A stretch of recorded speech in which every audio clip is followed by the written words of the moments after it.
ఉక్కు సంకల్పంతో నేను కేంద్ర పెద్దలు విన్నవించుకుంటున్నానని చాలాసార్లు ఢిల్లీకి వెళ్ళి పవన్ కళ్యాణ్ గారు చెప్పడం మనం చూస్తాం. సో ఈవేళ ఎన్నికల హామీలకు అనుగుణంగా కేంద్ర సర్కారు తీసుకున్న ఈ నిర్ణయం కాపాడే దిశగా మనుగడని విశాఖ ఉక్కును కాపాడే దిశగా మారిందనుకోవచ్చా? ఏం చెప్తారు మీరు? మీ జనసేన నుంచి మీ రెస్పాన్స్ ఏంటి? అందరికీ నమస్కారం అండి. సార్, ముందుగా గౌరవ ప్రధాని నరేంద్ర మోదీ గారికి, రాష్ట్ర ముఖ్యమంత్రి నారా చంద్రబాబు నాయుడు గారికి, ఉప ముఖ్యమంత్రి శ్రీ పవన్ కళ్యాణ్ గారికి హృదయపూర్వకంగా ధన్యవాదాలు తెలియజేసుకుంటా ఉన్నాం రాష్ట్ర యువత తరపున, రాష్ట్ర ప్రజల తరపున. ఎందుకంటే సార్, విశాఖ ఉక్ అనేది it's not just a company, it's not just like any other company. అది ఒక నవరత్న కంపెనీ, మనందరి భావోద్వేగాలతో ముడిపడి ఉన్న కంపెనీ. 1970లో ఇందాక ఆంజనేయ రెడ్డి గారు చెప్పినట్టు అమృతరావు గారు అనే ఒక నాయకుడు ఆ రోజున ఆమరణ నిరాహార దీక్ష చేస్తే 32 మంది బలిదానాలు చేస్తే, ప్రాణదానాలు చేస్తే, అనేక మంది భూమి దానం చేస్తే, భూమి ఇస్తే స్టీల్ ప్లాంట్ కోసం ఆ రోజున ఏర్పడింది. ఎంతో పోరాటం తర్వాత ఏర్పడింది. అది మనకి ఒక గౌరవం లాంటిది. విశాఖ ఉక్కు ఆంధ్రుల హక్కు అనే ఒక నినాదం ఆ రోజున మేము పుట్టలేదు, మేము పలకలేకపోయినా కూడా, ఆ పోరాటంలో మేము భాగస్వామ్యం అవ్వలేకపోయినా కూడా 2019 నుంచి 24 మధ్యలో పవన్ కళ్యాణ్ గారు విశాఖ ఉక్కు గురించి అనేక రకమైనటువంటి పోరాటాలు చేశారు. వైజాగ్ లో కూడా మేము ఆ రోజున విశాఖ ఉక్కు పరిరక్షణ సంస్థ సమితి ఆధ్వర్యంలో మేము అక్కడ ఒక భారీ బహిరంగ సభ కూడా నిర్వహించి స్టీల్ ప్లాంట్ ప్రాంగణంలో విశాఖ ఉక్కు ఆంధ్రుల హక్కు అనే ఒక నినాదాన్ని మేము ఆ రోజున చెప్పడం జరిగింది. చాలా గర్వంగా ఫీల్ అవుతా ఉన్నాం. ఈ రోజున మనం దేనికోసం అయితే నిలబడ్డామో దాన్ని సాధించుకున్న రోజున ఖచ్చితంగా అది ఏదైనా అవనివ్వండి, ఉద్యోగం అవనివ్వండి, లేకపోతే ఏదైనా అవనివ్వండి, మన జీవితంలో రాష్ట్ర ప్రయోజనాలు కాపాడే అంశం కాబట్టి ఇది రాజకీయ పరంగా ముడిపడే అంశం కాదు, రాష్ట్ర ప్రయోజనాలు కాపాడే అంశం. అది ఎంతో మందికి మీరు చెప్పినట్టుగా చాలా భావోద్వేగంతో కూడింది.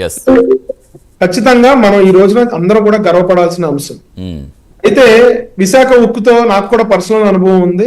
నేను నా బీటెక్ ఫైనల్ ఇయర్ ప్రాజెక్ట్ ని అక్కడ బ్లాస్ట్ ఫర్నేస్ ఏదైతే ఈ రోజున మనం మాట్లాడుకుంటా ఉన్నామో ఆ బ్లాస్ట్ ఫర్నేస్ లోనే ఒక 4 రోజుల పాటు ప్రాజెక్ట్ చేయడం జరిగింది. పర్సనల్ గా కూడా చాలా ఎమోషనల్ గా మేము అటాచ్ అయిన వైజాగ్ స్టీల్ ప్లాంట్ ఈ రోజున ప్రైవేటైజేషన్ నుంచి మినహాయింపబడటం చాలా ఖచ్చితంగా మనందరం కూడా ఆనందించదగ్గ విషయం. అయితే పెద్దలందరూ చెప్పారు, సుబ్బారావు గారు, ఆంజనేయ రెడ్డి గారు, ఈ రోజున వెంటిలేటర్ మీద నుంచి రూమ్ లో తీసుకొచ్చామని. అయితే ఆ లైటర్ నోటు నాకేమనిపిస్తా ఉందంటే ఈ రోజునే వెంటిలేటర్ మీదకి తీసుకెళ్లామని అనిపిస్తా ఉంది. ఎందుకంటే చనిపోతుంది, పేషెంట్ బతకడు, దీన్ని ఖచ్చితంగా చనిపోతాడని చెప్పి అందరూ ఆశలు వదిలేసుకుంటున్న సమయంలో మనందరం కూడా చాలా బలంగా సంకల్పించాం, ఖచ్చితంగా స్టీల్ ప్లాంట్ ని బ్రతికించుకోవాలి, స్టీల్ ప్లాంట్ బ్రతకాలి, మనందరి మనోభావాలని కేంద్ర ప్రభుత్వం గౌరవించాలి అని చెప్పి మనందరం బలంగా కోరుకుని ఈ రోజున చనిపోతాడు అనుకుంటున్న ఒక వ్యక్తిని వెంటిలేటర్ మీద ఎలా అయితే పెట్టి ప్రాణాలతో ఉండటం కోసం మనం ఎట్లయితే పోరాడతామో ఈ రోజున ఇచ్చిన 11,440 కోట్ల రూపాయలు కూడా ఒక వెంటిలేటర్ లాంటి సహాయంగా నేను భావిస్తా ఉన్నా. దీన్ని ఖచ్చితంగా మనందరం కూడా ఈ రోజున లాస్ లో నడుస్తున్న స్టీల్ ప్లాంట్ ని అసలు ముందు రివైవ్ చేయాలి. ఫస్ట్ బ్లాస్ట్ ఫర్నేస్ ఏదైతే ఉందో, బ్లాస్ట్ ఫర్నేస్ అంటే ఏంటంటే సార్, అక్కడ ఐరన్ ఓర్ ఏదైతే వస్తుందో దాన్ని మరిగిస్తారు, దాన్ని మండిస్తారు. మండించినప్పుడు ఒక లావా లాంటి ద్రవం ఐరన్ తయారవుతుంది అనమాట. దాని నుంచి ఆ రాడ్స్ గానీ లేకపోతే స్టీల్ కి సంబంధించిన మిగతా ఇతర స్టీల్ దాని నుంచి తయారు చేస్తారు. బ్లాస్ట్ ఫర్నేస్ అనేది ఒక గుండెకాయ లాంటిది స్టీల్ ప్లాంట్ కి. ఈ రోజున గడిచిన ప్రభుత్వం చేసిన తప్పిదాల వల్ల లేకపోతే అక్కడ లాస్ లో నడుస్తున్న కంపెనీని పట్టించుకోకపోవడం వల్ల బ్లాస్ట్ ఫర్నేస్ అనేది దాని ఆపరేషన్ ఆపేశారు. ఆపేసినప్పుడు కేంద్ర ప్రభుత్వం మొన్న నవంబర్ లో 1,650 కోట్ల రూపాయలు ఆర్థికంగా సాయం చేసి మనకి ఆ బ్లాస్ట్ ఫర్నేస్ ని రివైవ్ చేశారు.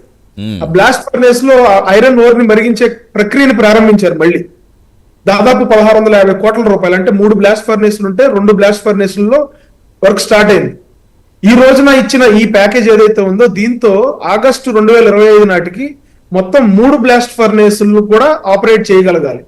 ఆపరేట్ చేసి దాదాపు 7.3 మిలియన్ టన్నుల ఐరన్ ని ప్రతి సంవత్సరం మనం ఉత్పత్తి చేయగలిగితే ఖచ్చితంగా దీన్ని మనం వెంటిలేటర్ మీద నుంచి ఐసీయూలోంచి తీసి రూమ్ కి తీసుకొచ్చి, తద్వారా ఇందాక పెద్దలు చెప్పినట్టు మనకి క్యాప్టివ్ మైన్స్ అనే ఒక పెద్ద గండం ఉందండి. మనకి మైన్స్ లేవు, సొంత గనులు లేవు మన వైజాగ్ స్టీల్ ప్లాంట్ కి. ఆ మైన్స్ ను కూడా మనం రాబట్టుకోగలిగితే కేంద్ర ప్రభుత్వం ఖచ్చితంగా 100% సహాయ సహకారాలు అందిస్తా ఉంది. అందులో ఏమాత్రం డౌట్ లేదు. ముఖ్యమంత్రి గారు చంద్రబాబు నాయుడు గారు, అదేవిధంగా ఉప ముఖ్యమంత్రి గారు పవన్ కళ్యాణ్ గారు చాలా బలంగా మన రాష్ట్ర ప్రజల యొక్క మనోభావాల్ని, మన రాష్ట్ర ప్రజల యొక్క కళల్ని కేంద్ర ప్రభుత్వం దగ్గర వినిపించి స్టీల్ ప్లాంట్ ఎక్కడికి వెళ్ళదు అనే ఒక నినాదంతో ఏదైతే మనం అయితే పనిచేసామో, ఏదైతే మన గళాన్ని బలంగా వినిపించామో, అదే విధంగా క్యాపిటివ్ మైన్స్ తీసుకురావడానికి కూడా ఖచ్చితంగా మేమందరం కూడా కృషి చేస్తాం. స్టీల్ ప్లాంట్ నిలబెట్టుకోవడంలో మనందరం కూడా ముందుండి దీన్ని నడిపించాలి. ఎందుకంటే ఇది 11,440 కోట్లు డబ్బు రావడంతో అయిపోలేదండి. ఇప్పటి నుంచి అసలు పని ఆ మొదలవుతుంది. యంత్రాంగాన్ని కూడా బలంగా నడిపించాలి. కేంద్ర ప్రభుత్వ సహకారంతో, రాష్ట్ర ప్రభుత్వ సహకారంతో, అక్కడ ఎంప్లాయీస్ కూడా దీనికి సహకరించాలి. Yes. అక్కడ ఉన్న ఎంప్లాయీస్ కూడా దీనికి సహకరించాలి. ఎందుకంటే 25,000 ఎకరాల భూమి సార్, 100 ఎకరాలు 2 ఎకరాలు కాదు, 25,000 ఎకరాల భూమి స్టీల్ ప్లాంట్ సొంతం. దాన్ని సరిగ్గా ఉపయోగించుకోవాలి.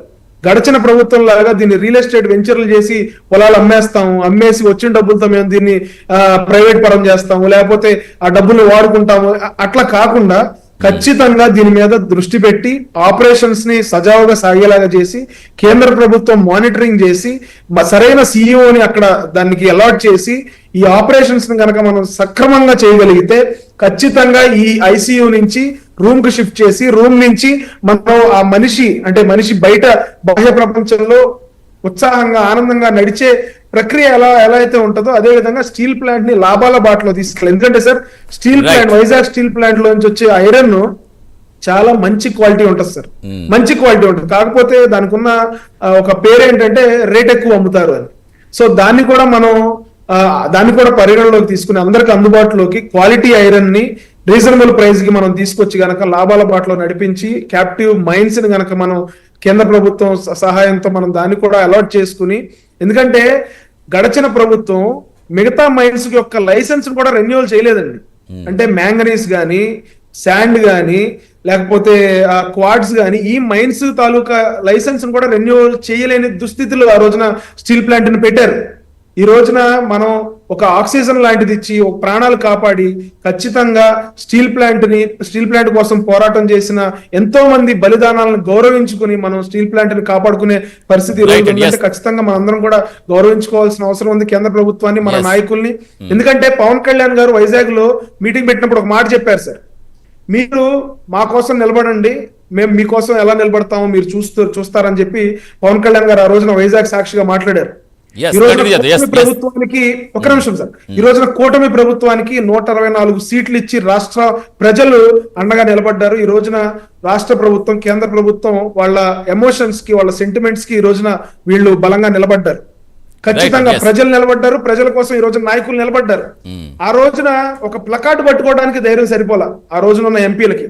22 మంది ఎంపీలు సాధించలేని ఒక అచీవ్మెంట్ ని ఈ రోజున 21 మంది ఎంపీలు సాధించిన ఘనత ఖచ్చితంగా రాష్ట్ర ప్రభుత్వానికి, మన రాష్ట్ర నాయకులకి అందరికీ చెందింది సార్. ఖచ్చితంగా రాబోయే రోజుల్లో స్టీల్ ప్లాంట్ అయితే మరింత ఉన్నతమైన కంపెనీగా మనం తీర్చిదిద్దుకుంటామంటాం ఎటువంటి సందేహం లేదు.